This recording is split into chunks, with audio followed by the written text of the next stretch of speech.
Hey guys, welcome back. It's Luke Nukem, or AKA Luke the Goon. Today I wanted to talk about Long Live Evil.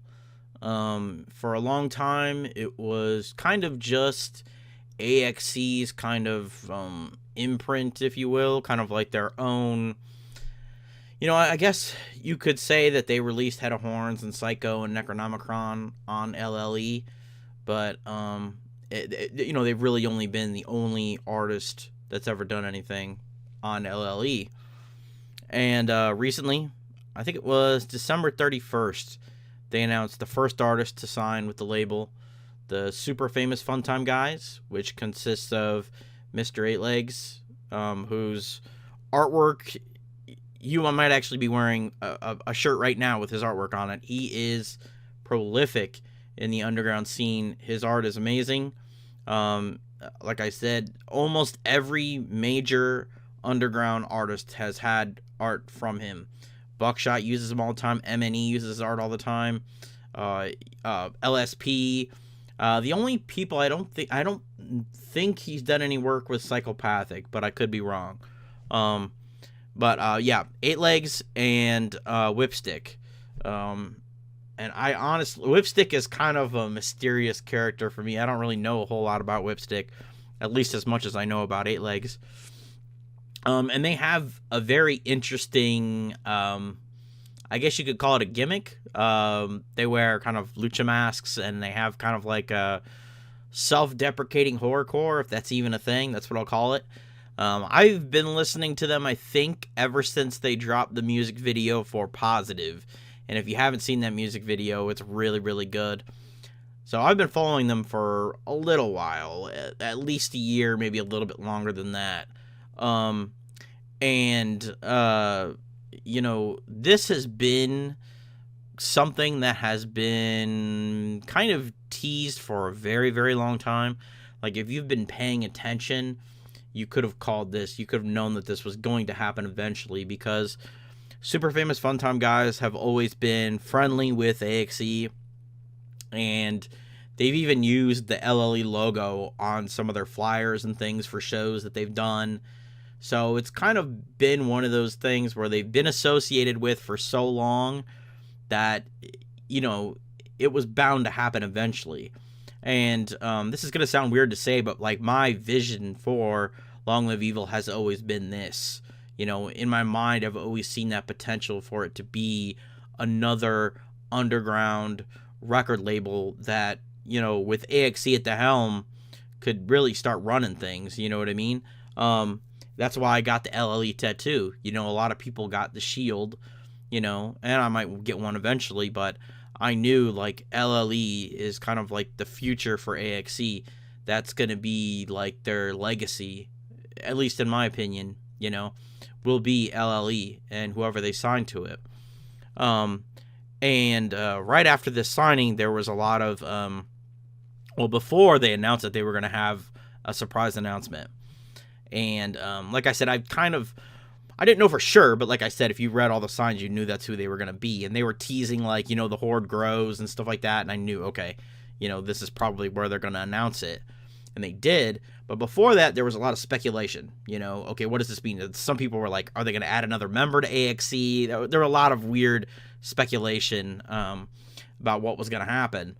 But a lot of also was like, oh, who are they going to sign? Who is it? Who's gonna join? And there were a lot of names being thrown around. I know one of the people that some people were like, well, Slasher Dave. Some people thought Slasher Dave would be joining. Well, maybe he was somebody they thought were going to join AXE. But then they made the announcement, and then after that became this kind of like, well, who else would you like to see join LLE?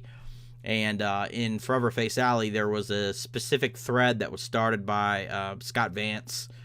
And he kind of created a graphic for it, and it was like, who do you want to see on the lineup? And there's a lot of names thrown around, a lot of names that aren't going to happen. Somebody said Twisted, and there's a lot of funny names that are on that list, but there are a couple legit. And my first response was to get Mad Max, because Mad Max is probably the dopest underground artist who is still unsigned. Like, I'm really dumbfounded how he's not already on like MNE, LSP, or, well, Psychopathic doesn't really sign anybody anymore, but maybe in the past, he's not signed anybody, and he's like he's the dopest underground artist right now who's not on a major underground label, I should say. And I see that as being a real possibility. I mean, dude is really down with the Zooligans. I mean, he's got an LLE tattoo already, so I think he's definitely a possibility going forward. The other one that I could see happening is Fams and the Hooligans. I'm not really familiar with their music, but they're another artist that I've always known has been really affiliated with AXC and kind of Zooligans. They've always had kind of like a following that crosses over, I guess you could say. Somebody else that I think, I don't really think he has a possibility, but it would be interesting, would be Low-Key. I don't think he would ever sign with LLE or do anything. I mean, he, associates, but he's got his own thing going on. So I don't see why he would go ahead and join LLE. That just doesn't really make a whole lot of sense to me. Some of the other kind of more interesting ones would be Soldiers of Fortune are also probably a possibility. And those are like the ones that I see like being like the most likely, like I said, on my personal list, Mad Max is at the very top. But the other artists that I would really like them to see them sign that I know is, I'll say, loosely affiliated with AXC is Menace to Sobriety. I saw these guys for the first time at Odd Bodies. I believe it was the Everyday is Halloween tour with Twisted. And they remind me of like... I don't even know what I would say. It's like early 2000s, like Cottonmouth Kings, like, but like maybe a little bit of punk rock in there. Like they've done a song with Lee Carver. I think it's Boom Shake. They're really good. If LLE was ever to like kind of maybe go outside of horrorcore a little bit, Menace to Sobriety would be like a really good addition to that lineup. Yeah, there's a couple other names that people threw around, Nasty Inc. People wanted them to get Diabolic. Like I said, there's a lot of names of people who would never leave their respective labels, or most likely would not leave their respective labels. I saw Smalls One kind of thrown around. Smalls One is probably one of my favorite female horrorcore artists, but she's with LSP, so I don't really see that happening either. But yeah, I'm really excited for this next chapter for AXC. Like I said, this has always been where I see the potential of AXC being. I've always hoped that this is kind of like their legacy. This is where they can, build kind of a group, of artists, like-minded artists, kind of like a new age Psychopathic, so to speak, you know what I mean? Where, like I've talked about this before, but, Bill is already planning a couple annual events, one of which is Camp Zool, and the other one, which we can only assume is the drive-in idea that he had. But, to have a label of artists under their wing that they can, call upon and do these events with and have concerts with and stuff. It's a really cool idea, and I really hope that they continue to sign new artists, and that Super Famous Fun Time Guys is just the first of many more to come. Yeah, and if you hadn't heard that this is the other reason why Mad Max is a very likely possibility, is that when they're doing their For the Fam Fridays live stream on, I believe it's February 26th, for MNE, Mad Max is opening for them as well. It's going to be Mad Max, Super Famous Fun Time Guys, and then AXC. So, that just kind of lends to the idea that, Mad Max is a very likely possibility. Like I said, if you haven't heard of Mad Max, I highly recommend you go look him up on Spotify or, on YouTube, whatever it is.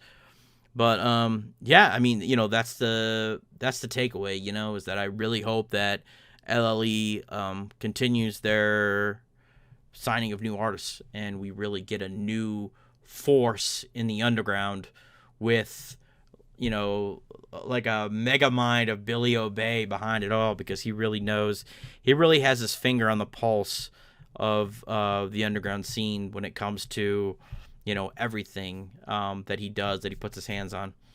Oh, and the other one I would kind of like to see, I wouldn't mind seeing Slasher Dave join the lineup either, but Slasher Dave is another guy who I see enjoying kind of like his somewhat independence, you know. I mean, I imagine LLE will probably be a very kind of loose label, like they're not going to be like Psychopathic or somebody who likes to have their hands over everything, but I would like to see Slasher Dave join LLE. That would be really dope. But like I said, I don't see that happening. Anyway, thank you guys for watching. Like I said, stay tuned. I got a lot more ideas for videos coming. Like I said, I'm going to be doing a lot more videos now. I'm going to try and do like at least 1 or 2 a week now. You know, as long as stuff keeps happening, I'll keep talking about it. So thank you guys for watching. Subscribe if you haven't already. And I will see you guys again very soon.